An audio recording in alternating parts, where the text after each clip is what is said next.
Hello guys, जय Shri Shyam academy में आप सभी का स्वागत है। मैं नीतू सिंह। आप सभी को आज मैं लाइब्रेरी के लिए कुछ इंपॉर्टेंट क्वेश्चन लेकर आई हूँ जो मैं करवाऊंगी। टोटल 80 क्वेश्चंस हैं एमसीक्यू। आई होप कि आप सभी को अच्छा लगेगा और आप सभी इसको करेंगे अच्छे तरीके से। चलिए स्टार्ट करते हैं। पहला क्वेश्चन है, भारत में पुस्तकालय विज्ञान के जनक कौन है? डॉक्टर एस रंगनाथन है। दूसरा क्वेश्चन है, हिंदी शब्द पुस्तकालय दो शब्दों से मिलकर बना है। इसका जो आंसर होगा वो पुस्तक प्लस आलय बराबर पुस्तकालय। थर्ड नंबर क्वेश्चन आप लोग देखिए, वेरी वेरी इंपॉर्टेंट क्वेश्चन है। ये बारंबार पूछे जाते हैं क्वेश्चन बहुत, जैसे कि राजस्थान लाइब्रेरी हुआ, बहुत सारे लाइब्रेरी के एग्जाम में ये क्वेश्चन को दोहराया जाता है, तो आप लोग इस क्वेश्चन को अच्छे से देखें। पुस्तकालय शब्द की उत्पत्ति लैटिन भाषा की किस शब्द से हुई है? तो ये लीवर से हुई है। फोर्थ नंबर क्वेश्चन है, विक्रेता के पास रखी पुस्तकों में भंडार गृह को पुस्तकालय नहीं कहा जा सकता है क्योंकि वे सेवार्थ नहीं रखी जाती है। पांचवा क्वेश्चन है, पुस्तकालय विज्ञान शब्द का प्रथम प्रयोग किसके द्वारा किया गया था? ये किया गया था मॉर्टन श्रीनगर के द्वारा। सर्वप्रथम पुस्तकालय शिक्षा के लिए संस्थान किसके द्वारा स्थापित किया गया था? ये किया गया था मेलविल डेवी के द्वारा। सातवां क्वेश्चन है, पुस्तकालय शिक्षा के लिए मेलविल डेवी द्वारा स्थापित संस्थान कौन सा है? ये school of library economic. 8 number question है, पुस्तकालय शिक्षक के लिए मेलविल डेवी द्वारा स्कूल ऑफ लाइब्रेरी इकोनॉमिक की स्थापना किस वर्ष की गई थी? यह की गई थी 1887 में। भारत की पुस्तकालय की शिक्षा प्रारंभ करने का श्रेय किसको दिया जाता है? ये दिया जाता है सियाजी राव गायकवाड़ द्वितीय को। भारत में पुस्तकालय की प्रारंभ करने के लिए वडोदरा नरेश द्वारा किसे भारत बुलाया गया था? ये बुलाए गए थे W.A. बॉर्डेन को। भारत में पुस्तकालय आंदोलन का जनक किसे माना जाता है? ये माना जाता है सियाजी राव गायकवाड़ द्वितीय को। सन 1915 से 16 में किसके द्वारा पंजाब विश्वविद्यालय में पुस्तकालय विज्ञान शिक्षा में डिप्लोमा कोर्स किया गया था? ये किए गए थे जॉन डिक्सन ने। W.A. बॉर्डेन और जॉन डिक्सन किसके शिष्य थे? ये थे मेलविल डेवी के। भारत में बिलीव कोर्स प्रारंभ किस विद्यालय के द्वारा और कब किया गया? तो भारत में जो बिलीव कोर्स की प्रारंभ हुई थी वो अलीगढ़ मुस्लिम विश्वविद्यालय और सन 1947 में हुई थी। भारत में सर्वप्रथम PhD उपाधि किसे और कब प्रदान की गई थी? दिल्ली विश्वविद्यालय द्वारा 1957 ईस्वी में DV कृष्ण राव को प्रदान की गई थी। मेलविल डेवी का जन्म न्यूयॉर्क शहर में कब हुआ था? 10 दिसंबर 1851 में हुआ था। डेवी महोदय कब न्यूयॉर्क शहर को कोलंबिया कॉलेज के पुस्तकालय अध्यक्ष बने? ये 1883 में। डॉक्टर SR रंगनाथन का जन्म कब और कहाँ हुआ था? ये इनका जन्म 12 अगस्त 1892 को शियाली मद्रास में हुआ था, जो भी वर्तमान में चेन्नई में पड़ता है। डॉक्टर रंगनाथन ने बेंगलोर में प्रलेखन अनुसंधान एवं प्रशिक्षण केंद्र DRTC को कब स्थापित किया? इन्होंने स्थापित किया है 1983 में। डॉक्टर रंगनाथन को भारत सरकार द्वारा पद्मश्री की उपाधि प्रदान की गई है 1957 ईस्वी में। डॉक्टर रंगनाथन द्वारा पुस्तकालय विज्ञान के सूत्रों की रचना कब की गई? 1928 में मीनाक्षी कॉलेज अन्नामलाई नगर में की गई। पुस्तकालय विज्ञान के 5 सूत्र का पुस्तक के रूप में प्रथम प्रकाशन हुआ 1931 ईस्वी में। पुस्तकालय दिवस कब मनाया जाता है?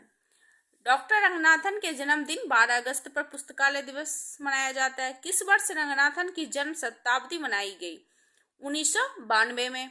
पुस्तकालय विज्ञान के प्रथम सूत्र हैं, पुस्तकें उपयोगार्थ, मतलब books are for use.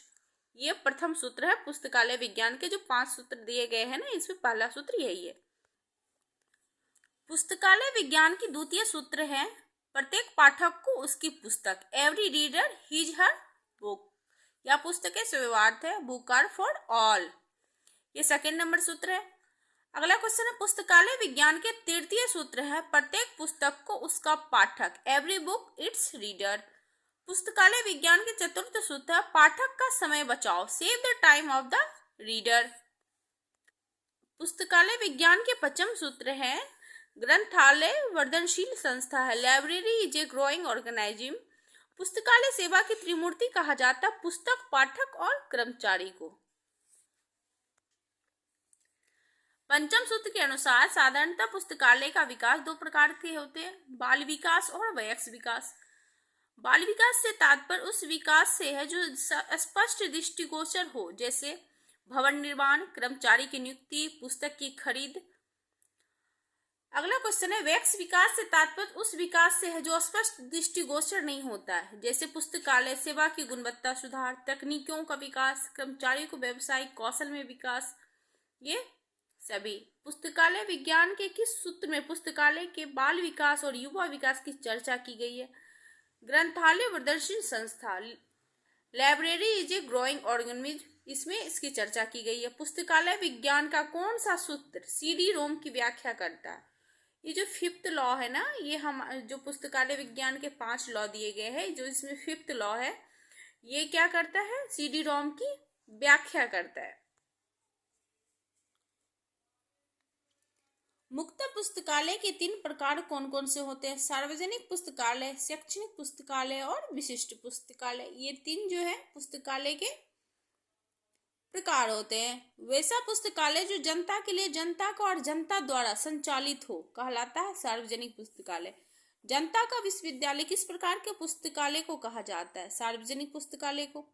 UNESCO ने अपने सदस्य देशों के लिए सार्वजनिक ग्रंथालय मैनिफेस्टो को कब तैयार किया गया था? 1949 में। यूनेस्को द्वारा international federation of library association IFLA के सहयोग से किस वर्ष सार्वजनिक ग्रंथालय घोषणा पत्र तैयार किया गया था? 1994 में। विश्वविद्यालय ग्रंथालय विश्वविद्यालय का हृदय स्थल होता है, यह कथन किसका है? CD देशमुख के द्वारा कहा गया है। कलकत्ता पब्लिक लाइब्रेरी की स्थापना कब हुई थी? 1836 ईस्वी में। कलकत्ता पब्लिक लाइब्रेरी को इंपीरियल लाइब्रेरी को कब मिला दिया गया था? मतलब कलकत्ता पब्लिक लाइब्रेरी और इंपीरियल लाइब्रेरी को दोनों को मिला दिया गया था। ये मिला दिया गया था 1902 ईस्वी में। राष्ट्रीय पुस्तकालय की स्थापना का प्रावधान भारत के संविधान की धारा 62 के अंतर्गत संघीय सूची के किस विशिष्ट परिशिष्ट में है? यह है 7वें परिशिष्ट में। अगला क्वेश्चन है, इंपीरियल लाइब्रेरी को कब राष्ट्रीय पुस्तकालय घोषित किया गया? ये 1948 ईस्वी में। राष्ट्रीय पुस्तकालय को तत्कालीन शिक्षा मंत्री अबुल कलाम आजाद द्वारा इसे सभी भारतीयों के लिए कब खोल दिया गया? ये 1 फरवरी 1953 में।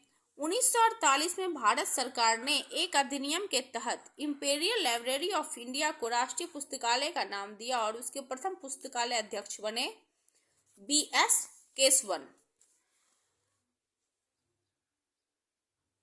डिलीवरी ऑफ बुक्स एक्ट कानून के द्वारा प्रत्येक प्रकाशन में प्रति राष्ट्रीय पुस्तकालय को भेजना प्रकाशकों के लिए अनिवार्य कर दिया गया है। यह एक्ट किस वर्ष पारित हुआ था? यह एक्ट पारित हुआ था 1954 में। राष्ट्रीय पुस्तकालय का संचालन